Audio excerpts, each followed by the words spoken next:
Hello and welcome to the Adventure Fit Club, the place where we are getting you fit for every adventure. And today I am joined by Sir David Jim, as he should be called. I feel like the knighthood's coming any day now. Otherwise known as Jimmy, otherwise known as Short Fat Guy runs the majors, or as I like to call him, Short Fat Guy doesn't stop running the majors. Welcome. I've changed it up for this intro. Uh, I had to fit in all of your names. it's like a boxing match It's when like, you turn up, and you've got all these nicknames. And I have to say, probably deservedly that last one because, yeah, big news. I am running the New York City Marathon in 2 weeks' time. which, may I add, without raining on your parade, was news to no one. It would have been a shocker if you weren't, to be honest. That would have been news. I think that's when we would have fallen off our seats. When you Yeah, say you're not running a major.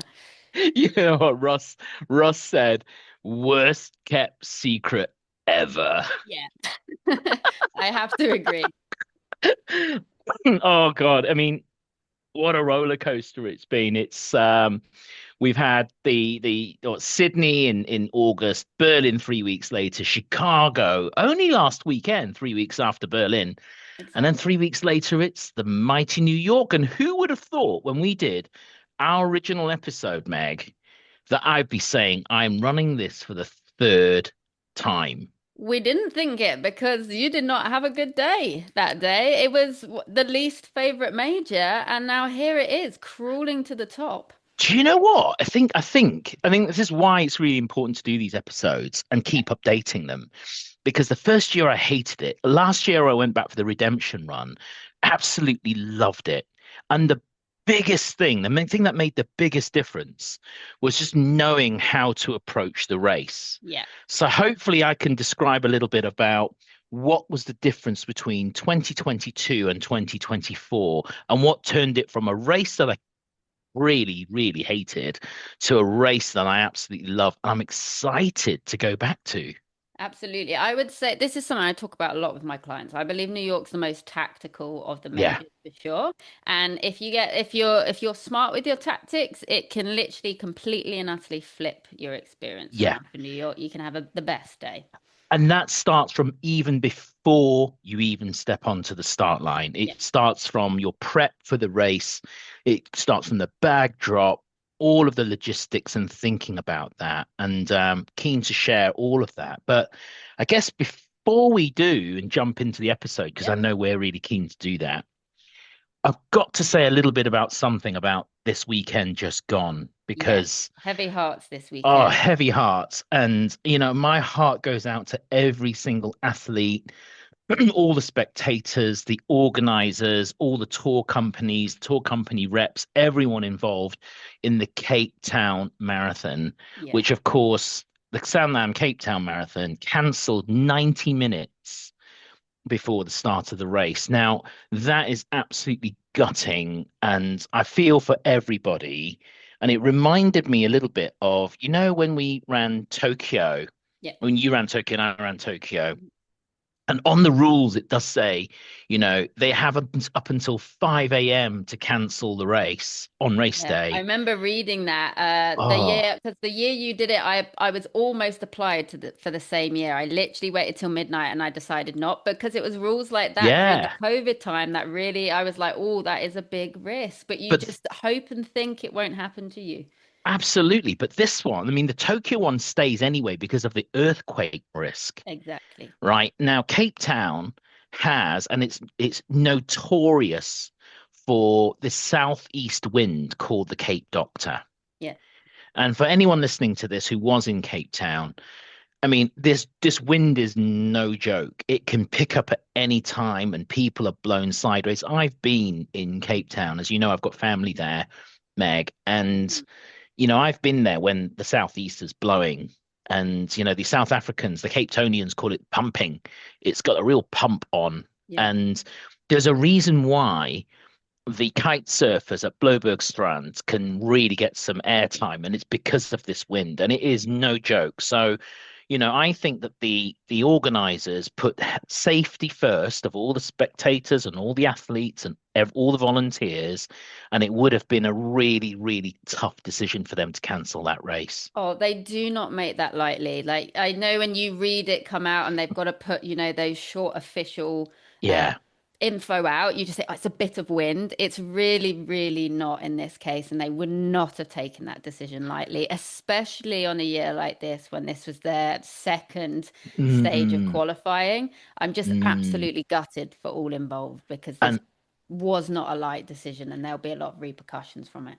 absolutely. And a lot of people are asking what's going to happen now because they didn't get their second consecutive pass on their assessment for the Abbott World Majors. So what does that mean? Does it mean it won't be because the announcement was supposed to be on the 5th of November, Yeah. just after the New York City Marathon. And I got that intel from the race directors panel meeting that I went to in Chicago, which was really entertaining, by the way. I can talk more about that later. But now what does that mean? I mean, nobody knows. Let's not all get excited and I'd say let's just wait and see what Abbott's, the race organizers, and everybody else involved. Then when they get together, they can make a decision on this, and I'm sure it will be a sensible decision. Not everyone's going to be happy with that decision, No. um, particularly because it's not just the money in going out there and all of the inconvenience of the travel, etc., but it's also because people have trained for weeks to run the Cape Town Marathon, So and to be hard. cancelled so late in the day, I know it's heartbreaking. It really is. My heart goes out to everyone. Yeah, essentially, there's nothing we can say to make that feel better. It absolutely sucks. There's a lot of material, expense that's gone involved there as well. So just sending lots and lots of love to Yeah. everyone who went out there for that and has been disappointed. I hope you've still managed to make some memories that trip, have some of your own adventures. It doesn't replace the experience you are going to have, but hopefully you've made some different ones. And like Yumi says, let's just see what the decision is. Let's, give some compassion to the organizers, to Abbott. There's a lot of difficult discussions and, you know, decisions to be made. But ultimately, I have to give a lot of kudos and respect to the organizers for putting safety and people first, right? Because that's actually, at the end of the day, that's the most important thing. As Yeah. much as it's disappointing being let down, as much as the finances are important, at the end of the day, we've got to respect life, haven't we? Yeah. That's Um, absolutely, that was absolutely right. that was the decision. So let's talk about a major that does seem to be going ahead and it is literally on our doorstep. So let's get excited about spreading the miles this November in New York. There's going to be 55,000 plus runners. So thank goodness it is a big apple. That's all I can say. How are we feeling, Yimi, so close to the race? I'm super excited about this. It's just super excited because I know what to expect this time round. And I think that yes, it's going to be a big event. Yes, there's going to be a lot of runners. Who knows whether it's going to try and beat the record from last time round? I mentioned I was at this race directors briefing. It was a real privilege to go, actually. It was all the Abbott race directors, apart from Tokyo and London, who were there.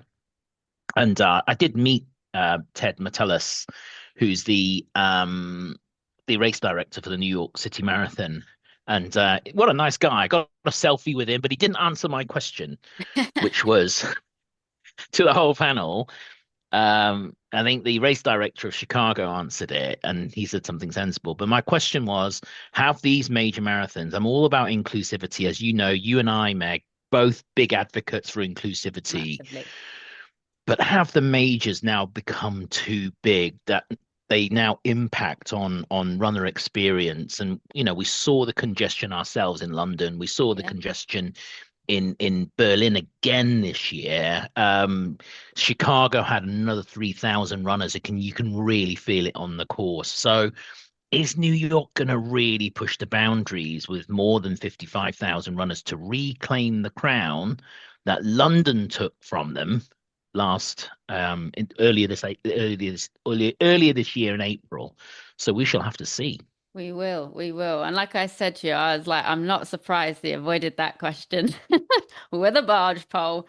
But we will, and I was saying to Yimi before this episode, I've already had lots of messages saying, can we do an episode discussing about the majors, what we think about the future in terms of expanding, how to make it more inclusive. So I promise we will do an episode in the near future with our thoughts. But Yeah. today is about New York. That is going to be crammed with 55,000 plus. And I'm excited for you, Yimi, because, that first year was a very unexpected, the hot one, as we've called it. If it was a Friends episode, it was the hot one. It was very unexpected, not the best day for you. Last year was very much the redemption race, something to prove. I'm excited for you to go back this year, and really, you've got nothing to prove, all to gain. See what it gives you this year. If I seem to remember rightly, your three words for this were hot, hilly hell. Yeah, true, true. But I did say in the episode that I still had a great day and a great experience, but that hot weather absolutely Oh, yeah. it really was a tough one for everyone involved. And like we said that, yeah, especially further back, they were running out of resources because, a lot of last minute changes with the weather there. So, but that's what I'm saying. I'm excited. You've had such different experiences. I'm really excited for this year to just be like an open hander, really like world your oyster. What's it going to be this year? I'm still going to say my three words apply though here, Meg. I think it was logistical. It was technical, vocal, technical, and logistical. I think my words were, and I'll stand by those because, as you said at the top of the episode, this is the most technical race of all of the majors, and I still stand by that. Even Yeah. having run Sydney this year, it's so easy to zone out on this. It's so easy to go starting off too quickly over the Verrazano Narrows Bridge. It's so easy to let the First Avenue undulations get into your head. That last little wicked little incline at mile 23. There's so much that can go get into your head in terms of this race. So it's still very, very technical. The logistics haven't changed since you and I ran it back together in 2022. Yeah.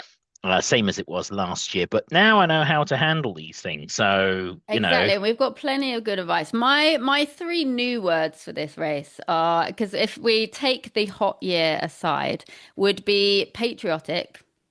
hmm. You'll know why. Technical and tactical. Those are my three words. Ah, nice. Okay. See what you Yeah, did there. I did. The alliteration there.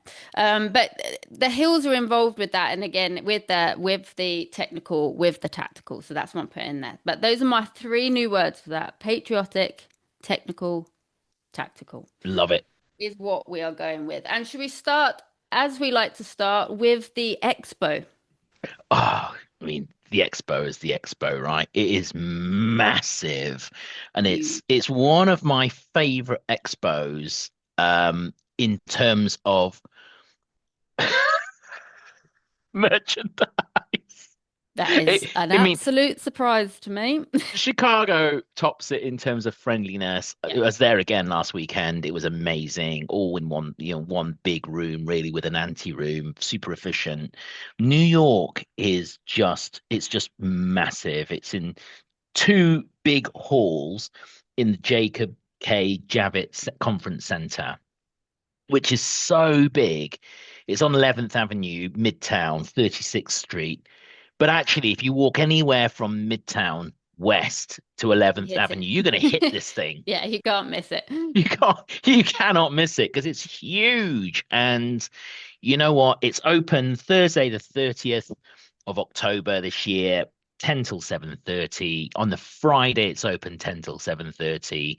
On the Saturday, it's open slightly earlier at 9 a.m., but it does finish at 4:30. I think that's the earliest close on the Saturday of any of the majors. Yeah, well, technically, so it's 8 p.m., 8 p.m., 5 p.m., but Yumi is absolutely right in that to actually pick your bib up and for Mm. general close is 30 minutes before. And yeah, so it is a little bit earlier there. You also have Happy Halloween on the Friday as well, which is going to be, and America goes all out for Halloween. So I'm excited for people to experience that. And with your bib pickup, this is one of those ones where they have no exceptions to the rule where you have to collect there. You can't collect on race day, and also you have to pick up the bib yourself as well.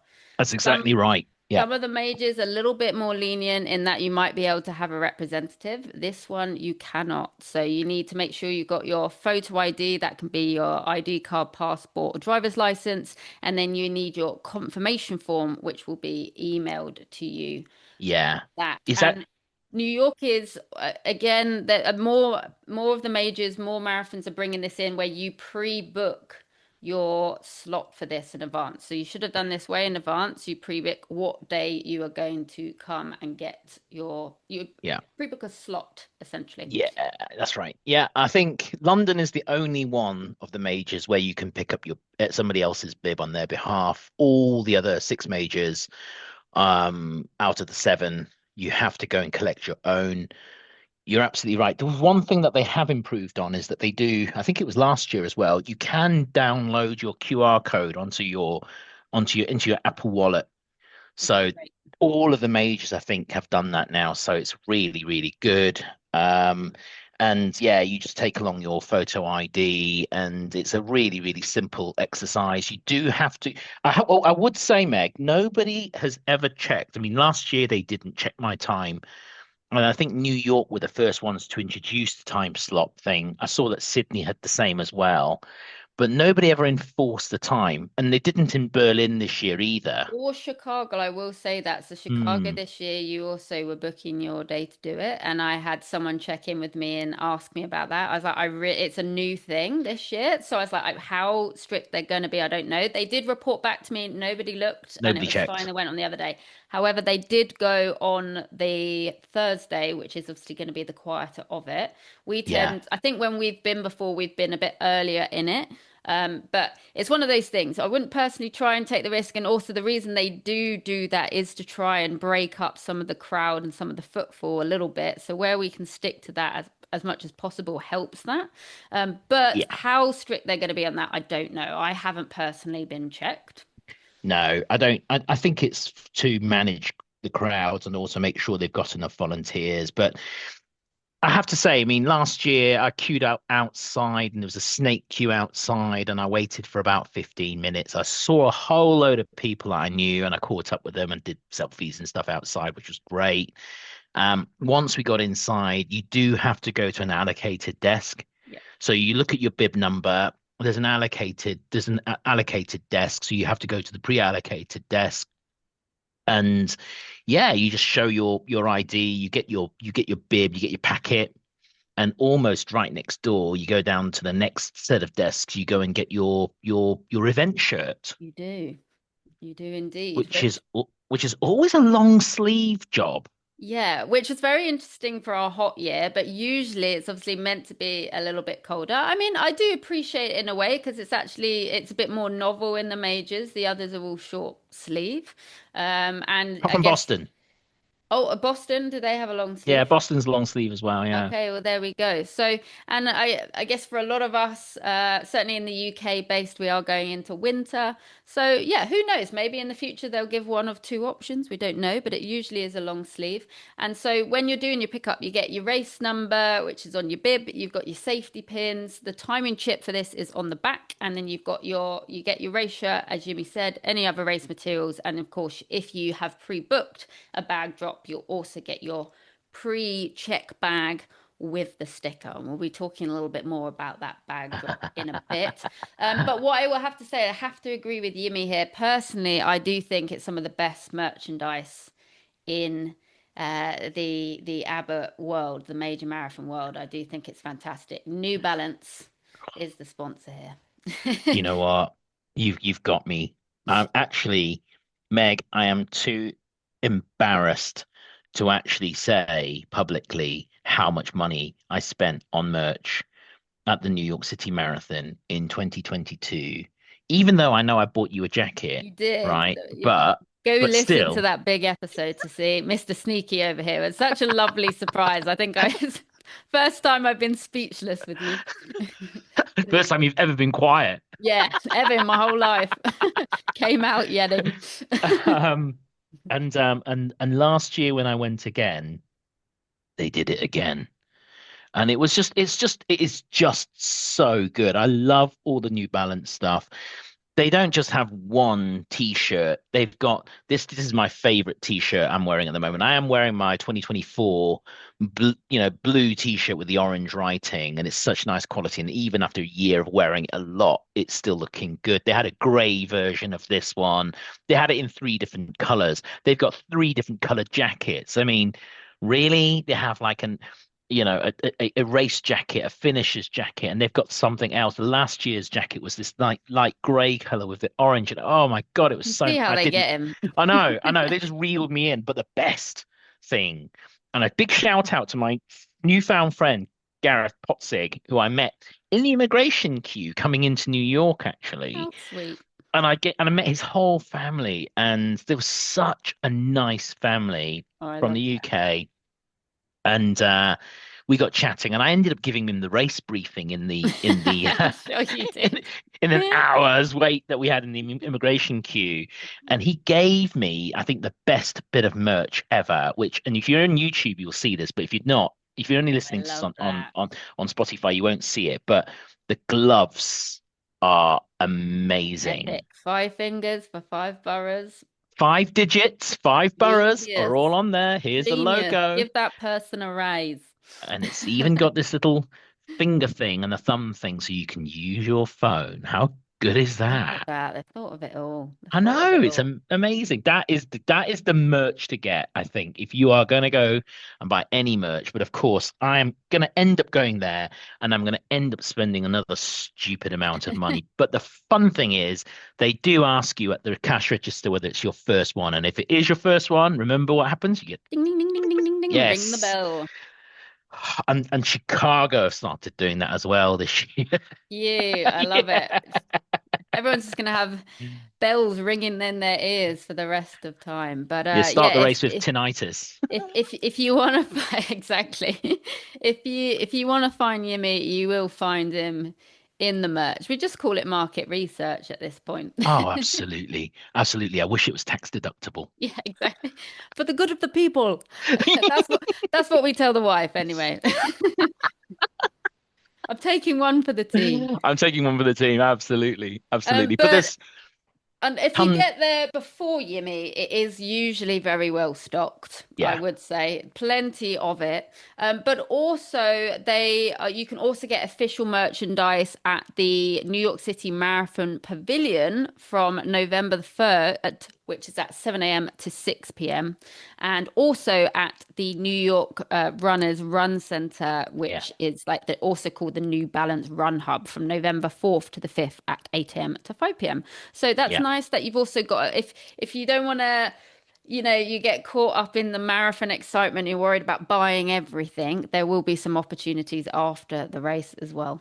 Yeah. I think the other thing is, I mean, it's not just about the merch. Next door, there's another hall. There's loads of places where you can go get your medal, your bib photo. That's always fun to do. We Yeah. always tell people to do that. There's a stage in the back far corner where there are some presentations. I did say they weren't very well attended last year. I think a lot of people got food and were sat there eating food rather than listening to the presentations, which I think is a bit of a shame. Yeah, But me too.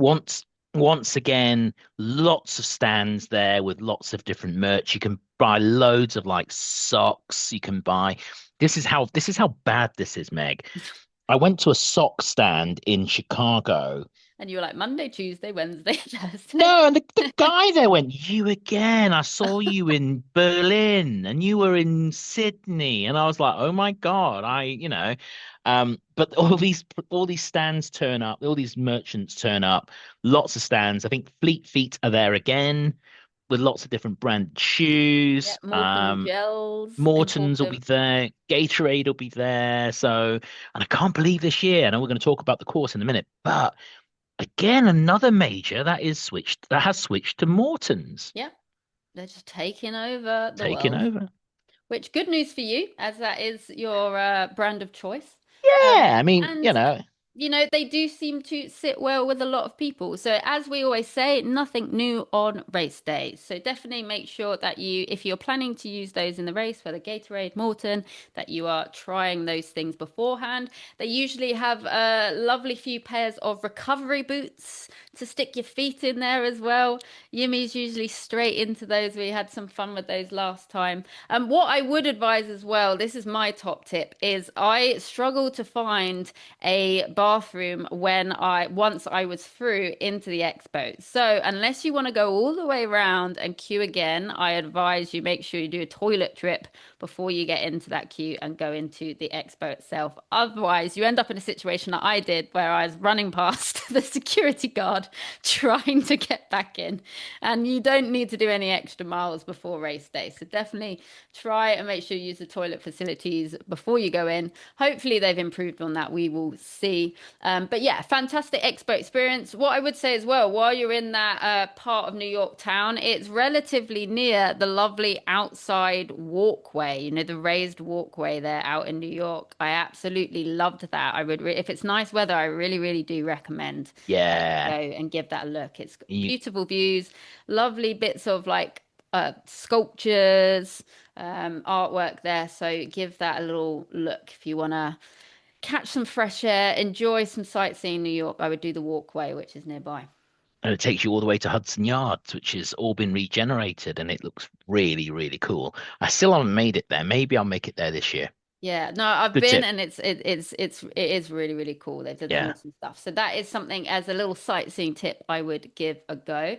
In terms of, is there anything we've missed for the expo? I feel like we've I think, it's ticked off just the most of the usual experience. merch. It's so much to go and do there. There's the name on the wall thing. So go and find your name on the wall. That's always fun. Abbott's, I think, will have their 6-star finisher.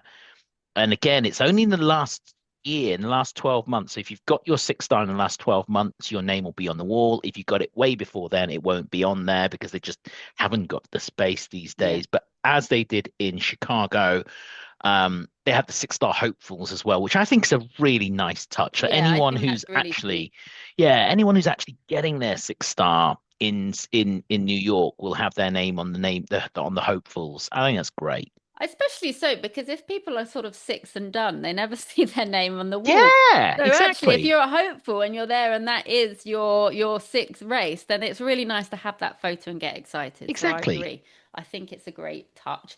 In terms of pre-events for New York, you have the New York City Marathon opening ceremony, which is presented by American Airlines, and that features runners from all over the world. There's a big firework finish, and that takes place at 4 p.m. on Friday, October 1st. So a nice little Halloween treat for you there. And it is again a little bit of a spoiler in that it is at the finish line of the marathon in Central Park, and you can enter via Central Park West at 63rd Street. And they do also have their own 5K, which is Abbott Dash to the Finish Line 5K, and that is Yeah. on the Saturday at 8:45.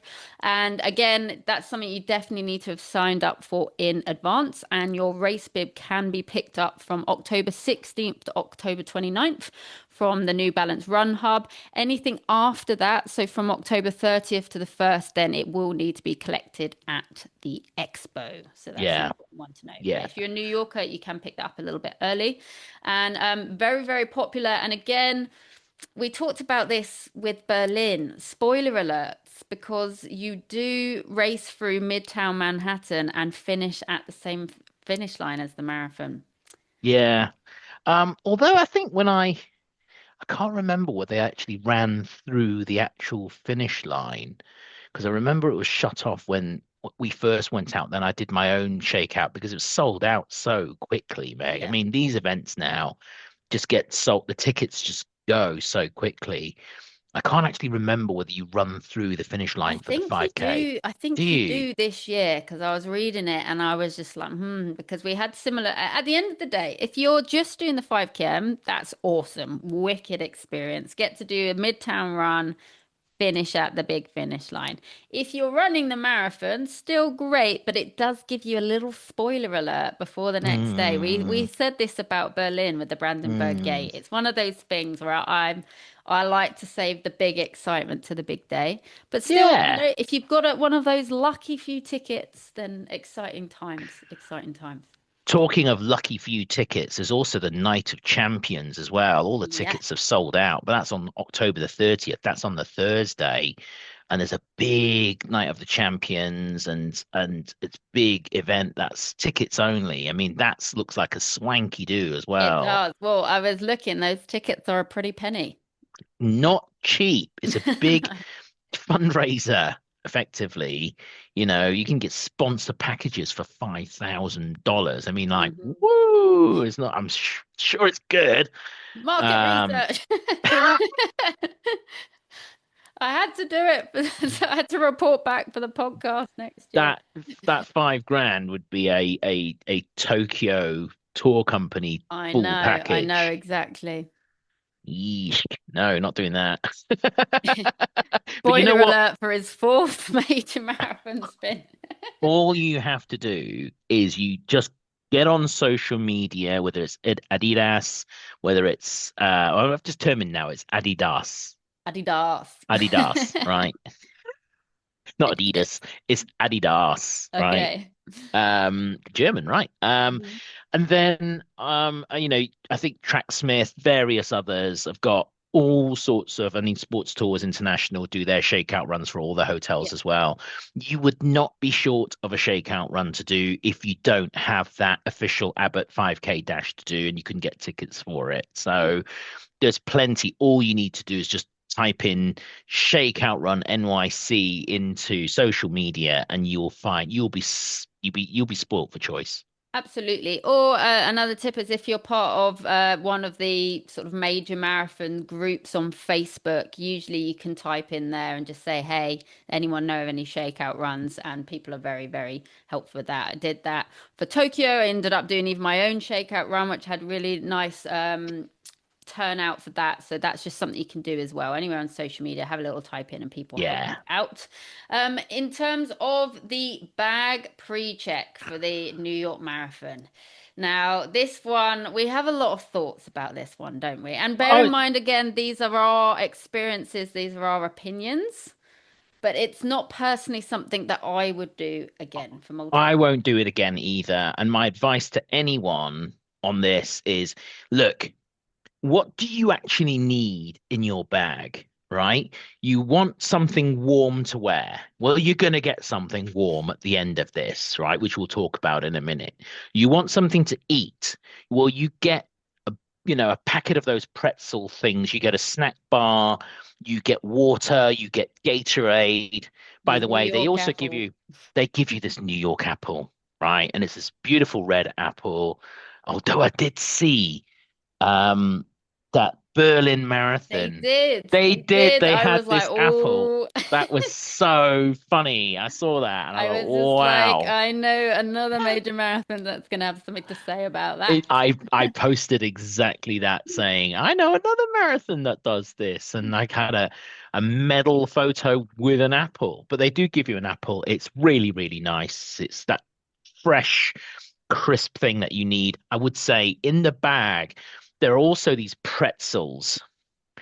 Do not eat the pretzels. I mean, the people who make the pretzels will probably be screaming now. My Yeah. advice, don't eat the pretzel because what they do is they leach every last bit of moisture away in your mouth. It is literally like you've just put cement sand in your mouth and it just, yeah, it was, yeah, for me, it was just not the one, Yeah. Or at right? least delay the eating of the pretzels Delay, until by you're all not means. completely parched after a A marathon. 100%, 100%. So you've got all the essentials that you need, right? I would say if there was one thing I might carry with me is a portable battery charger for the phone because it's likely to be dead. We'll talk Yeah. about why in a moment. But otherwise, you don't really need a bag drop. And look, the finish line is Tavern on the Green. It's at 67th Street and they make you walk 10 blocks up to 77th Street to exit the park. And then if you need to go to the bag drop, you've got to walk all the way back to 67th Street again. Save yourself that walk, I would say. Don't bother. Exit the park at 77th, walk 3 blocks west and catch the subway home. And I would just really, really strongly advise that because it was so frustrating. And also it saves you a trip to Wrigley's Field on Yeah. the Saturday or the day before. It has to be before marathon day. There's no bag drop on race day. You save yourself all of that walk, just and that trip out to Central Park on the Thursday, Friday, or Saturday for the bag drop. You don't need it. If you really, really don't need it, then I would say don't bag drop. Yeah, I completely agree. We both had the same experiences with this, and it is very unique. We talked about, our words for the start of the race. One of Yimi's being logistical, and it is a really, really unusual logistics for the New York bag drop in that you are dropping your bag off prior to the race, not on race day. You're dropping it at least a day before. So anything usually in that pre-jet bag, you're dropping off essentials, right? Things that you don't want to be without, you need after the race. If they're that essential, you're usually going to need them prior to the race and you're Yeah, going to drop them off anyway. So that's not really ideal. So that's something to think about. And then on top of that, that is your take. And also one of my words there was as well was tactical. And Yumi was talking about earlier, those tactics have to start before the race for yeah, New this is York. it. This is the first one. Tactically, don't do the bag drop, in my view. Yep, completely agree. You're going to be spending a lot of time on your legs, a lot of effort, and also a travel day, especially if you're not there in New York for long, going all the way to the bag drop. It's important for Yeah, those who are doing the bag drop to give you those facts. So you can find it on Central Park West between West 69th Street and West that's it. 70th Street. And that's available on this year, just the Friday, October Just the a Friday. 31st, and Saturday, November the 1st. So only Wow. Friday and Saturday, and that's 9 a.m. to 5 p.m. So no bag drop on the day. So Wow. not only prior to that, do you have to make sure that Friday and Saturday, Halloween and the day before the race, you're having to prioritize dropping off your bag. And you're going all the way to the finish line, all the way to Central Park to do that. After the race, as Jimmy said, you've got that long old walk down. I genuinely believe you could make it back to your hotel quicker than you could get to the Yeah, bag itself. On yeah, top of that, if you are a one of the back end of the pack runners, if you miss, I'll give you the cutoff times for it later, but if you miss the cutoff time for picking up your bag, you will then have to go pick it up on another day from a different location. It yeah. won't be there till goodness knows what time later on to pick it up. So that sounds all doom and gloom, right? If But you're stuck, if reality, yeah, but it is reality. It's yeah, important for us to say that and they say these are our experiences, and that's something both of us are quite firm. We really wouldn't do it again. It yeah, really isn't worth it to us. And tactically, those are actually really important tactics before yeah, the race that help you out. yeah, However, if you are keen to do that, that's going to make you feel better. You've got stuff in there that are not essential to you, then by all means do it. And those are the facts around it. You can go pick it up on to go drop it off on the Friday, the Saturday. yeah, But those are just things that for me, for New York, that would be a pro tip of mine. And no, same for you, me.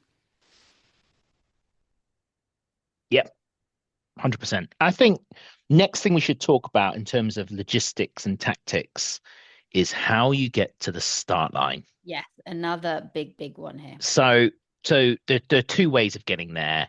And the most common way is the buses, the Midtown buses, and they try and direct everyone to get the Midtown buses.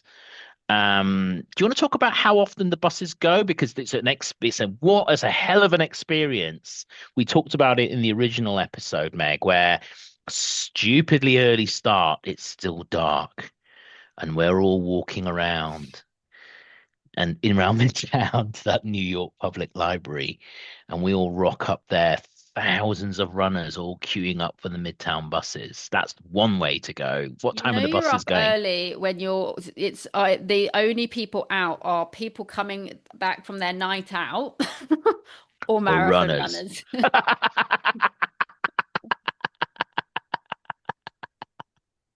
And they start really early though, don't they? Yeah, very, very early. So you're talking about from silly o'clock in the morning here. I don't think I even have a note on the times actually, if I'm I honest think with it's you. But it's 5:30 until. basically got from going about 5:30 in the Uh, morning. And basically you've got the Midtown bus is from New York Public Library. That's Fifth Avenue at 40th Street. And that is a 90 minutes bus. And you've got to really arrive at least 15 minutes before your travel time. You won't miss it outside the library. You go for a big old windy queue. It's really nice to chat to people actually in here. There was a lot of excitement before the day, and they pile you onto these buses. yeah, They pretty much, again, if you are a little bit later, I don't think it's the end of the world, but they are pretty efficient at getting you on. you do have to select your bus time, but as we got there, remember in 2022 when we both got the bus that got lost. You'll have to watch the episode or listen to the episode for that. Exactly. Um, the interesting thing is nobody really checked what time buses. People were considerate. So, when in terms of the race start, I mean, if you're in one of the earlier waves, there are 5 waves here. And if you are in wave 1 and 2, I would definitely say get the bus. I think that if you're in wave 3, it's a close call, right? Because at the end of the day, wave 3 is setting off at 10:20 and the last bus goes, I think, 6:30. And it's about a 45-minute journey to get there. So you are in that pen for a good couple of hours. Now, one thing I would say is you're not going to need to spend a lot of time in the toilet queues because we're going to tell you where the easiest toilet queues in the world are. Yeah. There are 17,000 toilets in the start line area, That right? was something I was going to say that they must have the record for the They must have the record for the toilet. most number of toilets in a marathon start line area. And if you're in waves 1, 2, maybe 3, get the buses. Otherwise, get the Staten Island ferry. It means that you can get up slightly later. You're more likely to be able to just get a breakfast where you want to get a breakfast. I did. I mean, I will unashamedly admit that I did go on race day morning to McDonald's, breakfast of champions. I had a sausage and egg McMuffin, a hash brown, and an orange juice for my race day breakfast. I was happily chomping away at it in my hotel at Paula six Radcliffe, eat your heart out. 6:45. I was chomping on my McDonald's, and Martin from Sports Tour said, "Are you not running today?" And I was Oh, like, I am, "Yeah, my friend. yeah, oh, This I is am." what He the said, "Well, what are athletes you have. what are you eating that for?" And it was really, really funny. I would say get the Staten Island Ferry, and the Staten Island Ferry is a one hell of an experience. You just get the subway down to the Staten Island Ferry port. And from there, you see it's packed full of runners. There's a massive, super, super excited vibe down there. Um, the noise levels, everyone's cheering each other on, and there's an electric atmosphere. Everyone's excited. The ferry comes in. Get the ferry. And the top tip, I'm going to tell everybody this now, and everyone's going to pile onto the right-hand side of the boat, so I hope it doesn't tip over. Get on the right-hand side, starboard side, and get a seat. And if you can't get a seat, stand on the starboard side because it's a 40-minute or so ferry ride.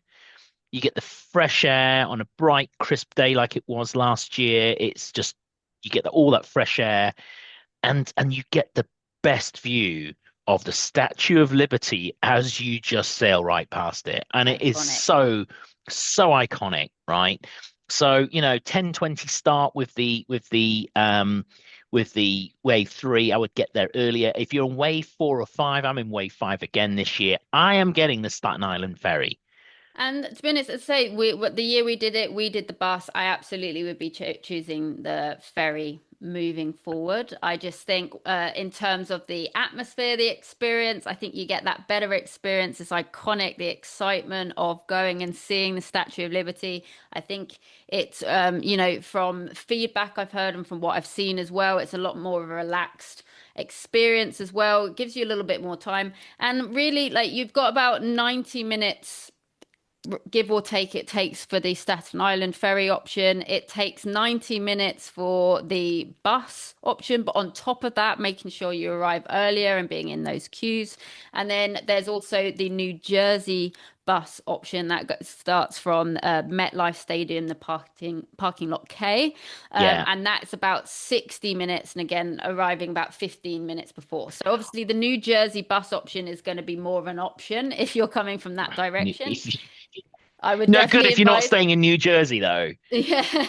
But anyone not, and in the New York side of things, then I definitely, personally, I would be choosing the ferry for that experience Yeah, as well. yeah, yeah, and you get off on the other side, and there is I won't spoil it, Hmm. right? There's a reception Yeah. when you get to Staten Island, and it is wonderful. There's a warm reception when you get there, and then you get on the buses. Now the buses is slightly bizarre because there's a massive queue for the buses, but they do move quickly. So they have reminiscent of Boston actually. So get you from the Staten Island ferry terminal to Fort Wadsworth, where the actual start line area is. They ship you on all these buses, which is like a really, again, really, really orderly, super well organized. But one thing that did puzzle me though, Meg, Hmm. was there was no, they didn't close the roads off in the rest of Staten Island. So the buses got stuck in normal Oh, Sunday traffic, which was a little bit weird. And it was a little bit disconcerting because it was like, I love um, those New York buses. yeah, you're thinking like, hang on a sec, we got stuck at all, people going out doing their shopping and stuff. We got stuck in a bit of traffic, and it was like, really? But it did take a good like another half an hour once you got on the bus to get to Fort Wadsworth, which is it's an incredible amount of time to go such a short distance. But you get there and it's very orderly. I ended up getting there an hour before I was due to start. I think I was the last one in my corral as well.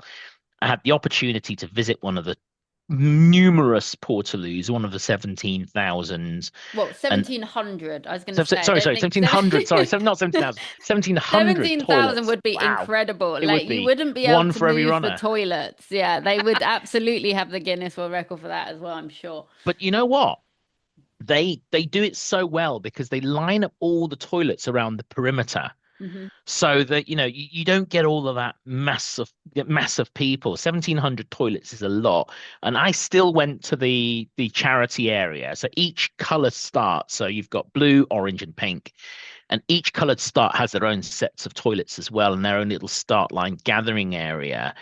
The charity area is right in the middle. I went there, 50 toilets there, and you know what? I didn't even wait a, No a queue single at second, no all. queue Yeah, at that all. was going to be one of my top tips because that was where Tragic Mike was born.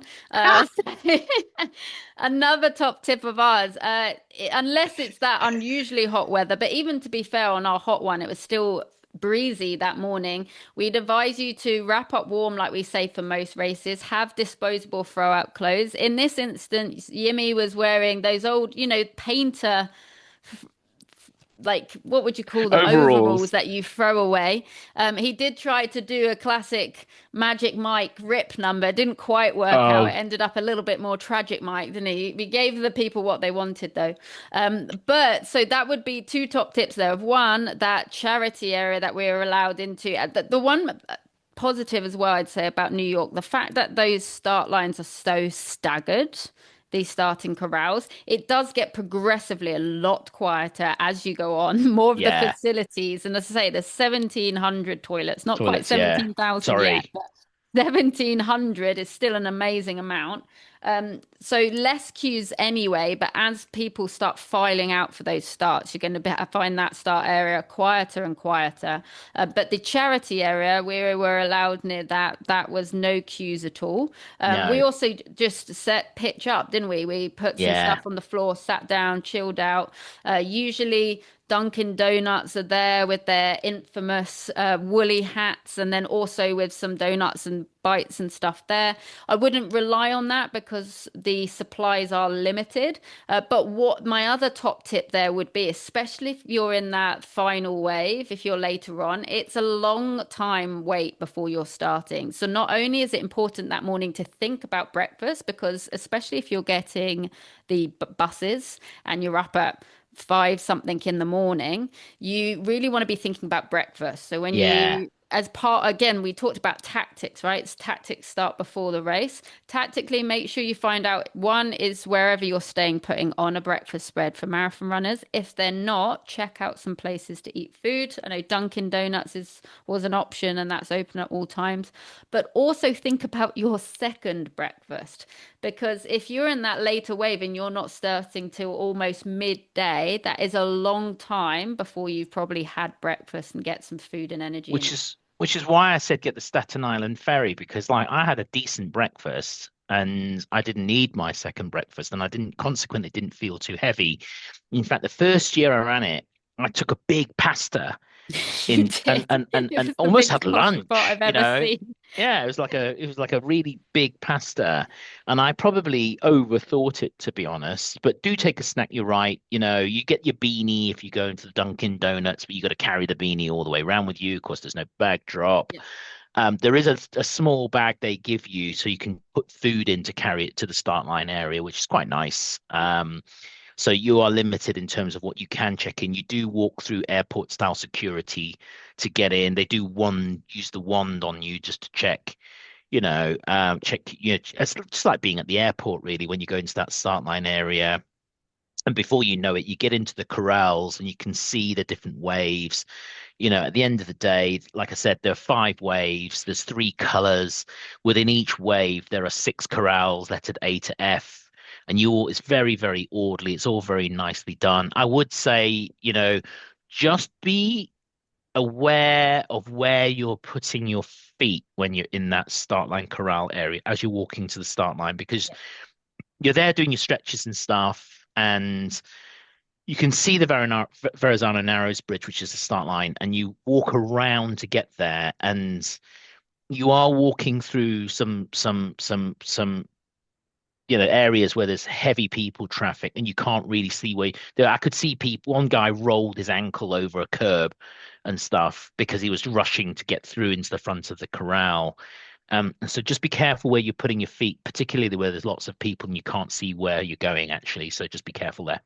Yeah, good tips. Absolutely there. So, and by the way, when I say second breakfast, I'm more talking about that snack. I'm not saying don't pull up your full English breakfast or your massive pot of pasta like you've in the past. It's more so think about if you are Mm, having breakfast super early and then you're one of those later corrals, just think about what you're going to do to make sure you've got your energy topped up before the race. Again, think tactically as well. I also just want to preface and point out as well, a lot of people listening to this episode have already booked their transportation way in advance. yeah. So whatever option you have, I want you to get excited about it because both options are great options, whether you're doing the bus or the Ferry. We've talked about what we'd like to do in the future, what Yumi's doing this year, but please don't think, oh no, well, I've booked the bus and start stressing or getting nervous about it.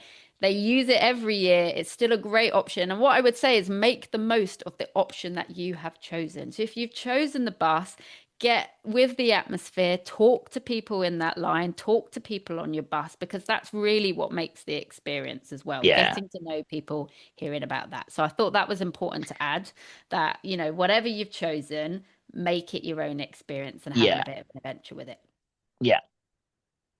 Shall we talk about the race itself, starting with that start line? Now, you'll notice there is a big difference between the wave starts, and that is because New York is very unique and very patriotic in that each wave essentially gets their own start line experience, which I do think in a Mm. way is very cool.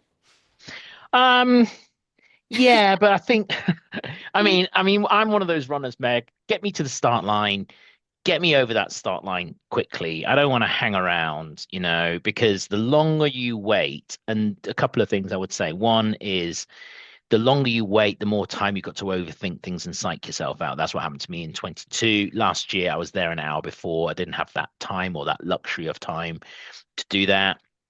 The other thing you talked about being prepared in that start line area is, most people's phone batteries die because they go for so long. Yeah. So one of those cheap and I hope they recycle them. Then those cheap power banks just to keep your phone topped up, because people were sat there listening to music or listening to podcasts. Hopefully not our one last minute, Yeah. before you actually run the race.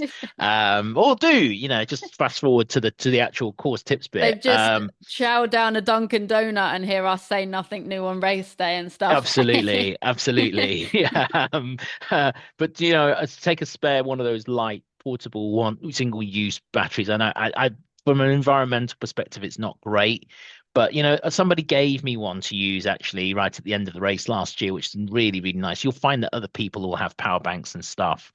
If you're going with others, maybe take one between you. I'm sure they recycle those things. But the start line's just unreal because of the music they play. They get you all onto the foot of that bridge.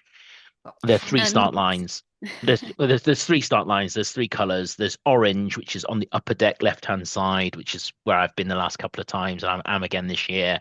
There's blue, which is upper deck right hand side, and then there's pink, which is underneath. They run on the lower deck of the bridge. But everyone gets that experience. They get you into that line, that start pen. Everyone's waiting, and then they play the national anthem, and it is one of those hair-raising It moments is, where you it is. think, wow, even as a non-American, you want to put your hand on your Yeah, chest and I'm in listen to them America belt that now. out. Yeah. Yeah. And you've got Wow. the classic Frank Sinatra as well, and Ah, even a canon. So they really, really do go all out to make sure you get that starting experience. So on one hand, it does take you a little bit longer across the line. I know that can be frustrating for some runners, but if it's your first New York Marathon, and especially your first time in New York, they really, really will put on a bit of a show yeah. before you start, and it does create quite a cool memory for you to look back on.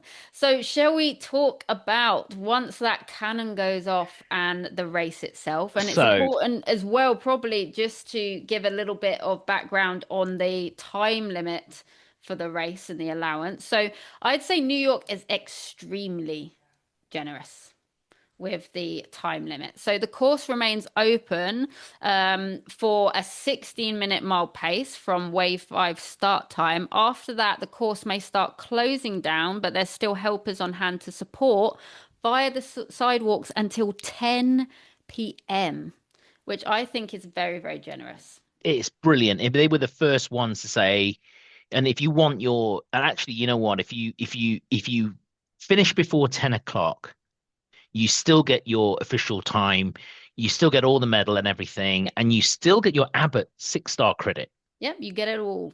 You get it all, right? If you finish after that time, then they have to call a stop to it at some point. You may not get an official time, but I think you still get a medal if they're still there Yep. in the park. I mean, we went back there and saw finishers coming in really, really late, and they always make a big thing of it. London's copied that since, where they wait for the last finisher to cross the line and everyone gets welcome. They're trying to be more inclusive about that. But yeah, it is very, very generous. It is a point to point race. So you do start in one place and finish somewhere else. You start on Staten Island. If you haven't got that bit by now, Yeah. spoiler alert, right? It starts in one place, it finishes somewhere else. It finishes at Tavern on the Green inside Central Park in Manhattan, and it goes through all 5 boroughs. Now, I would say pomp and circumstance and ceremony in the morning. If you got the Sinatra playing as you cross that start line, do not get over excited, Agreed. right? Agreed. This is you're running to the highest point on the course in the first mile. It's 1 mile up and it's 1 mile down, right? And it's the Verrazano Narrows Bridge. Now, if you're on the left-hand side, you're in orange, great because you can see teeny tiny in the distance the Statue of Liberty. You can. So on a nice day, you'll be able to see that. It's your heart's racing when you start because of the excitement. But as soon as you've crossed that finish line, it all goes a bit quiet, and all you can hear is rubber hitting concrete on that Yeah, on I that think you still bridge. got the cannons ringing in your ears, Yeah, yeah, and then it yeah. is just this real big contrast from all of this music and excitement to panting and heavy feet up the bridge. Absolutely. So, if any of the majors, any of the races, I would say do not start too fast. It's this one because, I think New York Roadrunners coach Mike said, and I think it's a brilliant phrase actually. Every mile you overrun in the first half, you pay for it double in the second half. And I think this is absolutely true. Last year, I was literally trotting up at 7:30, 7:45 per kilometer pace, Yeah. refusing to beat my legs up on the way up, and I was very controlled about the way down. What's really cool is on that bridge at the end of mile one, you get all the runners in the middle of the bridge doing selfies on the thing. So your fast runners will have gone, and if you're being really serious, just carry on. If the fun runners at the back, I like to, people standing on the central reservation with their flags and stuff doing selfies. I'm not quite as flamboyant as that, but I did run backwards and do a selfie of myself on Verrazano Narrows Bridge. That is the highest point. Be careful going down as well because you can box your quads, box your hamstrings on the way up and your quads on the way You down. So absolutely can. And be I very actually, careful. I think of this race in seven acts. Act one being the Verrazano Narrows Bridge, and I call it the Staten Island Steep Start. That is what I call Act One, and that is those miles 0 to 2 would be that steep start. And like Yimi was saying, like it is a course that is defined by bridges, rolling elevation, constant Yeah, shifts in terrain, yeah, and a fast start here in New York really can ruin your race. yeah. It So if can. It you it really manage the can. effort, the payoff is huge. And it's one of and it's hard to get your mind around that, right? Because you have this big exciting start line, Yeah, you're in New York, you're ready to go, you're used to in races actually, you know having a bit of an energetic start, but you're literally, like Yemi said, going to the highest point yeah. straight away. If you're a type of runner where you even have to walk parts of that bridge to make sure Walk that it. you're going at a sensible pace to then make it up the other side, but still it's steep on the way down, be careful. Do it. Do not let your head tell you, but I've just started. I couldn't possibly go steady here or go slower or walk. Tactical, think long picture. You want to finish the race feeling strong. I That would think be my everyone first step. gets it now, Meg. Start slow on this race, I'm right? just putting it I, in because it I happens need to get every I year. need to get into mile three here before we this episode takes us 9 hours to do, right? Acts two. Act two. Okay, so you come off the bridge, you're in Brooklyn. There's a bit of a weaving around, and before you know it, you are on Third Avenue at the start of mile three. Now, this is what I call the 5 mile stretch, right? And first of all, the first mile's great because it's the Brooklyn block party. This All is the what I guys in call Brooklyn out, yeah, and it's to the brilliant. And Brooklyn Block Party. people are out on the balconies. There's music playing. There's a great atmosphere. It's 5 miles of grind, right? I'd And say it's it's relatively flat. electrifying, but mentally repetitive. It exactly. It can get really monotonous after the first mile, and I think there's one kink in the road about halfway. You do a right turn, you run under a bridge. That's where I saw Rich last year when he was out supporting. Um, and because you look up and all you see are runners, and it's really easy for two things to happen. One of two things to happen. You can either zone out completely, and then because it's so flat, you can end up overrunning and being way over your race pace, or you can look up and see nothing but runners for almost infinity because that's how far you can actually see, and it can get inside your head. It certainly happened to me in 2022. Last year, I knew what to expect. So I just thought, you know what? Just bite the bullet here. It's going to be 8K, 5 miles of just grinding out the miles. I enjoyed the music. I looked out for people on balconies. I looked out for funny signs. I spied all the photographers on the way. It was just really, really good fun. You then get to what my favorite bit. End of mile eight, the courses merge together. Those three colors we talked about, they all merge together. The Atlantic Avenue. orange and blue are basically together anyway. Pink is slightly outside of that. And it comes together at mile eight. And you're running along and you know it's coming because you see this beautiful building with this clock on the Mhm. top. And you think, okay, that's Atlantic Avenue, right? And it's what when the courses come together, the noise is incredible. And this is one of three places I would say where the noise is the biggest. As you get to sort of Atlantic, you do a left into Flatbush, and then you do a right into Lafayette Avenue, and that's mile nine.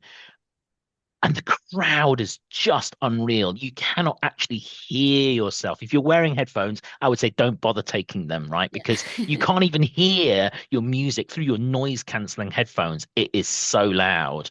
Whoever gets mile 8 dedication and mile 9 dedication from me, I really literally have to shout it They'll be into the signing phone it every to you. single time. Yeah, I might as well sign language it next time.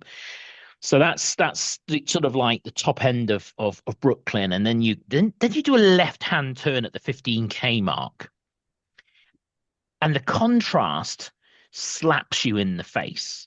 You've had all of this noise for about a mile. You turn left and you're into South Williamsburg, and it goes completely dead, like completely dead. Now, the good news is here, there's a nice little gentle downhill Hmm. and you get to the water station at the bottom, which is really nice. But down this bit, there's just no crowd at all. It's a very, it's a Hasidic Jewish area. Life just carries on around you as if the marathon doesn't exist. Yeah. I'd say Uh, miles 8 to 13, you've got more of that neighborhood variety, but there are those quieter areas really for quiet sure areas, as really, you really go quiet. across into Queens. But as soon as you get to mile 12, now this is the really, really good bit as well. Nassau Avenue, right? Queen, just before you get to Queens, Brooklyn sort of comes back at you with a bit of we're reminding you that you're in Brooklyn here and we're the block party guys. And the crowd there is just, again, it's unreal and it all comes in quite close. Yeah.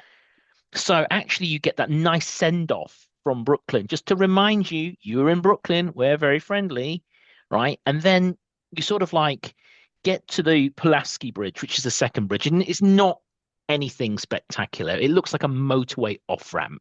Yeah, my act three for this, miles 13 to 16, I've got the silent Queensboro climb, is Do what you I've know what? I didn't think Queens was that quiet actually, because this is 13, so you go onto the Pulaski Bridge, you cross over the halfway point into Queens, you get the welcome to Queens on the other side, right? And you're only there for like what, a mile and a half in Yeah, you're not there Queens? for long. I'd say when you get into Queens, you've got a big welcome from the crowds, but Yeah. it's when you hit then the Queensboro Bridge, which is like miles 15 to 16. I'd say that's one of the more tougher climbs of the race, back again. And I'd say that I found there was limited spectators there when we went. There's a lot more footsteps and breathing. So it was last year a lot more So there crowded. are no spectators on any of the bridges because it's just not allowed, right? So But that's that's where, where I think the contrast is, right? yeah. Because you've got this big welcome into Queens, and then you've got it. That's why I call it the Act Three, the silent Queensboro climb, because it's back to that contrast of Yeah. footsteps and breathing on the bridge. And the bridge, you're on the lower deck of the bridge, and all you can see is the top deck, which never seems to meet the bottom. So it looks like an Yeah. infinity bridge. And this thing is evil. And I've said before, if you don't respect New York City Marathon, this is where she's going to come and bite you Hmm. on that bridge, right? And I've seen, and I had my own meltdown there in 22, but last year I was so positive. I bounced over it and even did a Facebook Live on that bridge because I felt like I was like, you know what, I'm respecting the distance and the Queensborough Bridge. You're right, though, it's a little wee through Queens, really, really nice of like neighborhood, homely feel through Queens. You turn left, you're onto that Queensborough Bridge. It just climbs and climbs. You pass the mile 15 marker. Right at the end of it, you pass the mile 16 marker. And just before you reach the mile 16 marker, it's like that moment in when you reach the mile 12 water station at in London Marathon and you Yeah, just listen and you get that noise. You can hear that noise on First Avenue. that And raw. I will spoil this for you because the wall of sound is the Tower Bridge moment That is of the New York City Marathon, isn't it? that is what I've called Act Four, the Manhattan Wall of Sound. Yeah, unreal. Absolutely. Absolutely unreal. You come off the bridge, you do a left and left and left again because you're basically just you're running underneath the bridge that you've just run over. And the crowd that meets you on First Avenue. I saw my brother there last year. We got massive hugs and selfies and stuff. And for another mile, mile and a half, it is just epic, the noise level on First Avenue, It's right? amazing. So now you're into sort of like you're in mile 16 going to mile 17. Now, First Avenue is another long drag. Now What it's about 3 miles. 3.5 mile drag north? Yeah, it's three and a bit miles, and it you realize when you get to about 90th Street, you're going to 127th Street here, right? That this thing's not flat. You can actually see the undulations, and Yeah. this is when your legs will start getting tired. So just be aware that, by the time you get to sort of like the mile 18 marker, the crowd, I mean, again, last year died down a little bit for me. That's around 96th Street. And my top tip on First Avenue is it's going to start getting tough. You've gone from basically 59th Street and you're running up to 125th Street um, to cross the Willis Avenue Bridge. Don't count the numbers on the way up. It is soul destroying. Yeah, I It agree. is absolutely soul destroying. Do count them on the way down on Fifth Avenue later, which I'll come to. But Fifth Avenue is brutal because you're getting to the sort of like 19-mile mark before you cross that bridge, and you can see those undulations. I had a really, really good laugh there last year. I caught some Brits and I was doing my jeffing. So every time they run past me, we'd high five each other. I'd run past them, I'd high five them. It was just really, really good fun. It was nice to get that camaraderie from some of the other runners. The the Willis Avenue Bridge is probably the last really more challenging bridge because the last one, the the Madison Avenue Bridge, which is when you come out of the Bronx, is largely flat. It's like one of those bridges in Chicago, but there is a slight climb over the Willis Avenue Bridge. So Then you're into short the and Bronx. gritty It is short and with lots of gritty. turns.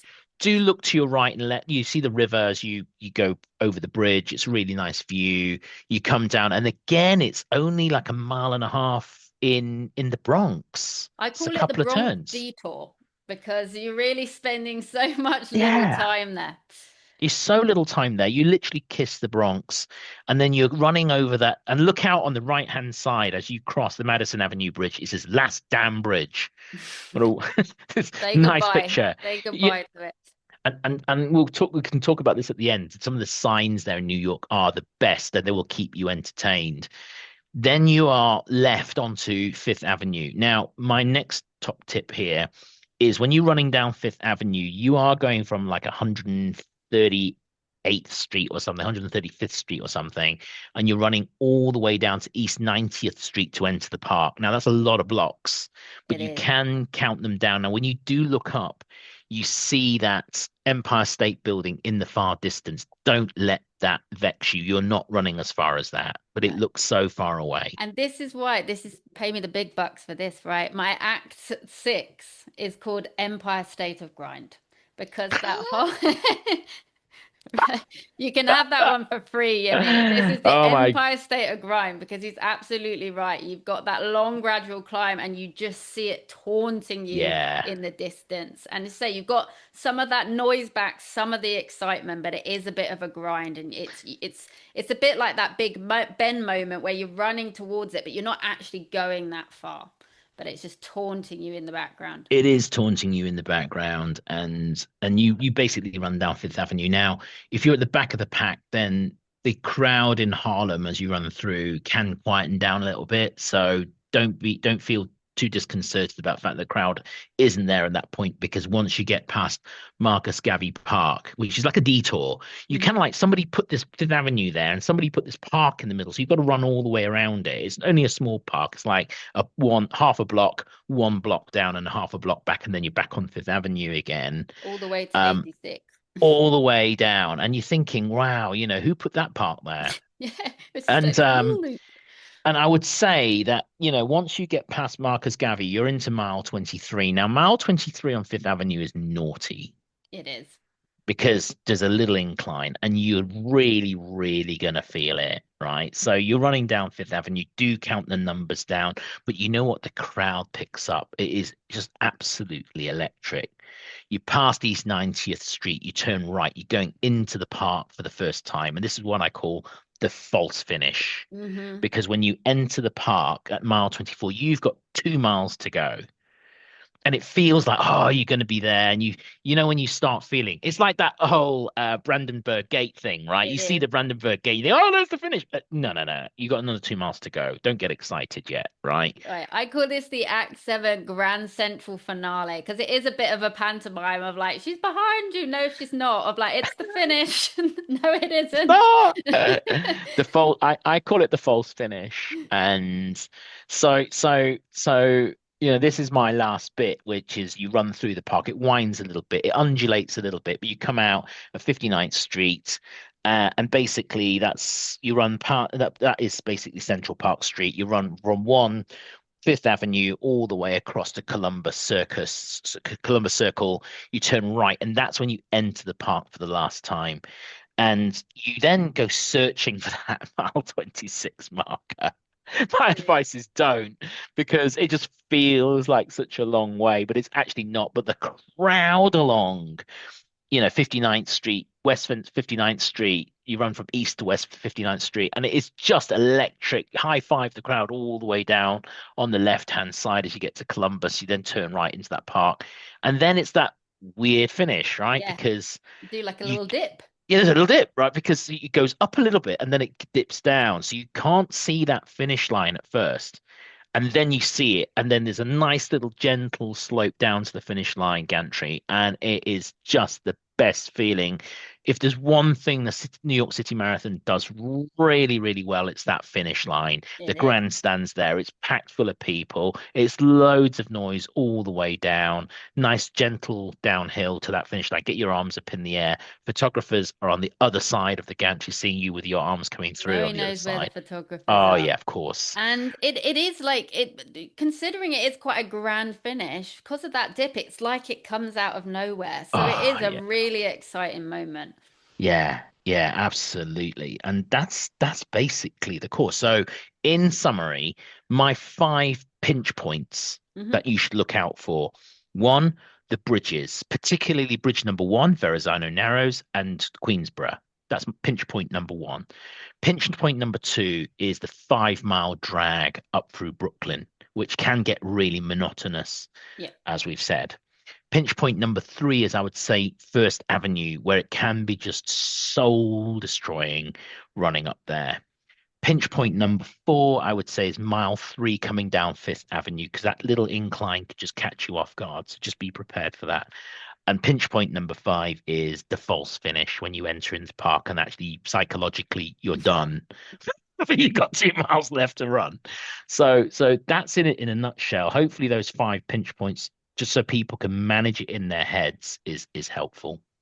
Yeah, absolutely. And with those two particularly harder bridges, we said one at the start being the steepest, I'd say that is a bridge of reservation. Yeah, You're eager to go, but be reserved. And then when we said about the Queensboro Bridge, that's a bridge of patience. yeah, that's Where it right. is in the race, that's just where you've got to be patient with yourself. You're going to go through that quiet point and just be patient. And if you will, you'll be rewarded the other side because that is where you're going into that big old wall of sound coming up not Yeah, long after that. yeah. And also, we have to talk about, well, before we talk about the longest finish line, probably should also add a little bit quickly as well about the mile markers and also the aid stations. That's important as well. Yeah, the aid stations are some of the best, most frequent aid stations that on any of the courses. From mile three, effectively, it's every single mile from mile three to mile 25, with the exception of mile five, seven, and nine. Right. So that's very, very generous. And they're so well signposted. Last year, Gatorade and water. So, you could see very, very clearly where you could get your Gatorade if you wanted it, or water. And both Each sides of the side, course. yeah, both sides of the course. It was really, really well done. Um, if it, if you are later in the race, just watch out for where the paper cups can get a bit mushed in, so it can be a bit slippy underfoot. So if you're in one of the later waves, as I will be, that's something I will be looking out for. And again, as the usual rules, don't go to the first aid station. There's those aid stations are really, really long in New York. So just go further down to avoid the congestion. And once you've got your cup, just keep moving to avoid people running into the back of you. Yeah, absolutely. You've also got Morton gels. You've got Morton Gel 100 non-caffeinated, that's black packaging, and then you've got Morton Gel 100 caffeinated, and that is in white packaging this year. Yeah. So gel depots are at miles 12 and 18 to help Mm. fuel you. So look out, they'll have gel zone signs. And I would strongly advise you bring your own. As I say, there are only two spots and supplies limited. You've got bananas at mile 21. 21. Toilets, you've got every mile from mile 3, and you've Yeah. also got medical aid stations every mile from mile 3, and then extra ones at the finish line as well. Yeah. They've also got lactation spaces that provide pumping accommodations, and that is miles 8, 17, and 22. In Yeah. terms of time markers, you've got mile markers every mile, kilometer signs every 5 kilometers. All course clocks begin from wave 1, so that's what the course clocks will be set to. You've got timing mats at the start every 5K, halfway, which is 13.1 miles, mile 20, and the finish line. Yeah. And the iconic blue line is back. Usually they've got that cool video taking you through the route of New York. I know they've done that on some years, and that if you were to follow that iconic blue line, that would meant to be as close to the exact 26.2 mile distance. Yeah. Pacers also important. That would be the New York running pace Tons. team. There's loads of them. They'll be wearing their blue and white striped pace team singlets usually, and they also have their signs with the right finish time. So lead groups are at paces between 6:40 per mile and then 14:18 per mile. So that translates between a 2:55 finish and a 6:15 finish time. So on the pacers, it's every 5 minutes there's a pacer Yeah. for every 5 minute interval up until 5 hours. After 5 hours, it's every 15 minutes up to 6 hours 15. So you'll find that the later waves will have only the slower pacer groups in there. They're harder to see in New York because they have their singlets, yes, but they carry Like like a little stick cardboard with a signs. card. Yeah. Yeah. It's not like in London where you've got, the big flags that they wear, or in the balloons that they wear in Rome, for example. In Chicago as well, actually, they carry these little sticks, which I thought it would be quite cumbersome to run with something in your hand for that long. I actually, Absolutely. well, I asked Diger about this because obviously she's paced before and she's used one of these pace sticks. She says it's actually quite useful to give gentle I encouragement was to going some of to your say, runners. pat people along. Yeah, I don't know if that's loud as part of the rules, but I don't can know. definitely see it coming useful there for sure. I And bless don't them, know. it was definitely very demoralizing in our hot one. Even pacers just walking along those bridge burnt out, dragging their signs along. So, not necessarily as obvious the pacers in New York, but look out for their little Yeah, signs, and they will be in those sort of iconic blue and white singlets there as well. yeah. And going back all the way to the finish line, important to talk about, I think, when you do go into at the end of the course, the first time and the second time when you go into Central Park, the crowds can be so excited there. They can swarm the course a little bit. It can get a little bit narrow there in previous experience. So I would watch your footing. That is just something I would say there. I think that's true for mile 24 when you first go in, Yeah. because it's usually just some tape and you're running along sort of like the I pathways say in the the park. second time it's a lot more organized, but Yeah, when you go yeah. in the first time and you're kind of looping around the park, not kind of on those That's right. sort of Yeah, traily path, that's I would right. definitely watch your footing there. As you come round for the official finish, it is a lot more organized and Yeah, streamlined there, but definitely watch your that's footing. it. Once you get to the finish, you're going to get your iconic New York poncho that everyone is after. The colors can change. I wonder what was it orange last year? Orange last Which year. is Yeah. amazing. Blue the year when we did it before that.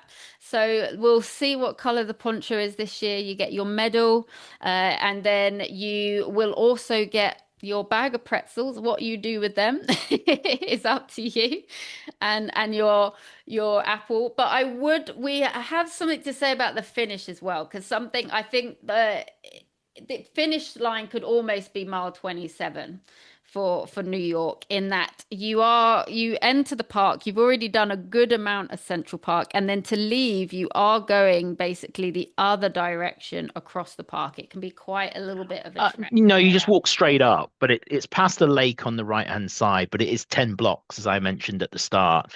And it is, you're going from 67th Street to 77th Street to exit the park, which is why I say don't do the bag drop, because you have to walk all the way back to 69, 67 before you can pick up your bags. Just don't do that, I would say.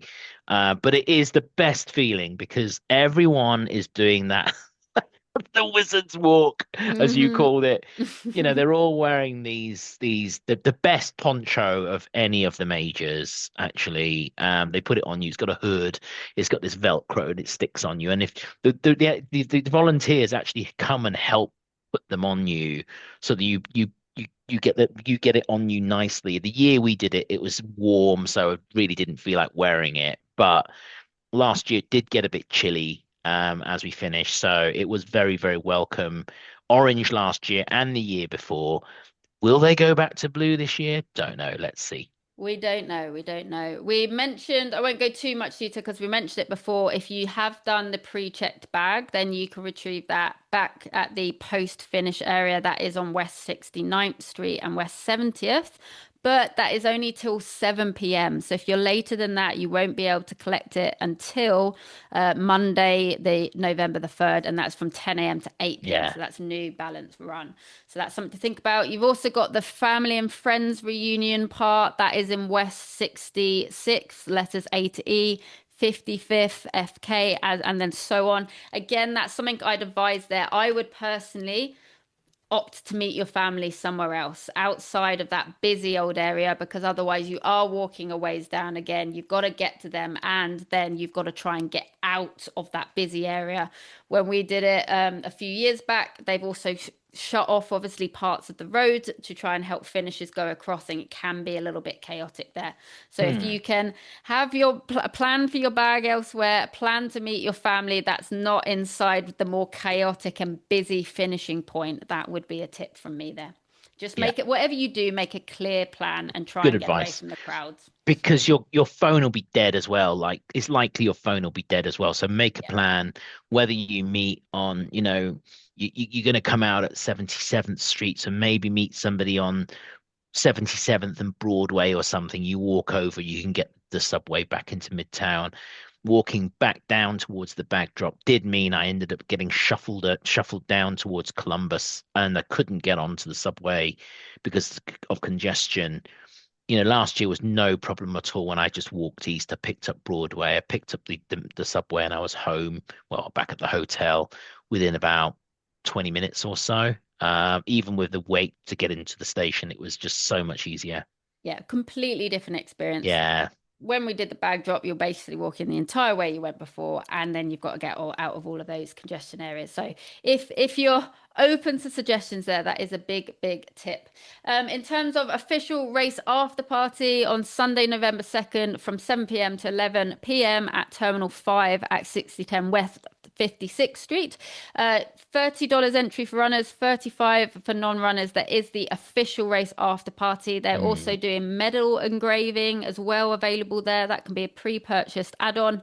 And you've also got the pavilion is doing Medal Monday. That's another option to get your medal done. And they've also got Medal Tuesday and Wednesday this I year saw for New that. York with at the New Balance Hub. So that is something to think about there as well.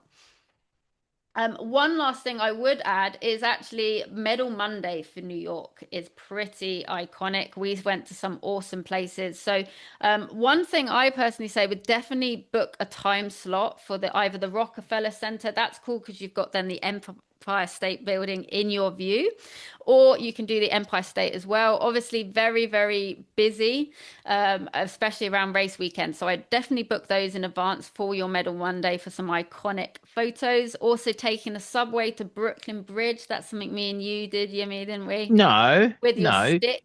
You made me walk all the way down there. What are you talking about? I might have done the walking. My last name is Walker. It comes with the territory, but we definitely went to Brooklyn Bridge We and did. got It some was fun. iconic That's photos. worth it. That's worth it. You know, And of yeah. course, if you didn't get the ferry to the start line, then I would definitely advise using that as your moment to go visit Lady Liberty and get some photos with the Yeah, there. that's cool. That is And cool. Good idea. Times Square goes without saying. That is a Yeah, must. absolutely. So thank you so much. Anything we missed there? I feel like we covered it above and beyond. Another marathon episode. Sorry, this was meant to be a top up, but Yeah, a marathon of the marathon episode. Well, I know, like especially with New York, we can't help it. With all, there's a lot of a lot of tactics, a lot of logistics. So hopefully, if you've not been able to listen to the big episode, this has just filled you in. But yeah, definitely have the best weekend possible. It is yeah, Halloween. Enjoy that. Ellen's Diner is something we both suggest as well. Ellen's Stardust Diner. I know. I think they're doing a Rocky Horror themed doesn't surprise me. dining for Halloween, but you book that in advance. And yeah, have the best time. Have the best experience, Jimmy. I'm excited for number 3. Yeah, it's gonna be fun. Gonna treat it as a fun run, and just enjoy the course and enjoy the city. I love it. All right. Well, thank you so much for listening, everyone. We will be back soon with that requested episode on the majors. But for now, enjoy your time in the Big Apple. And I'll see you there. Bye.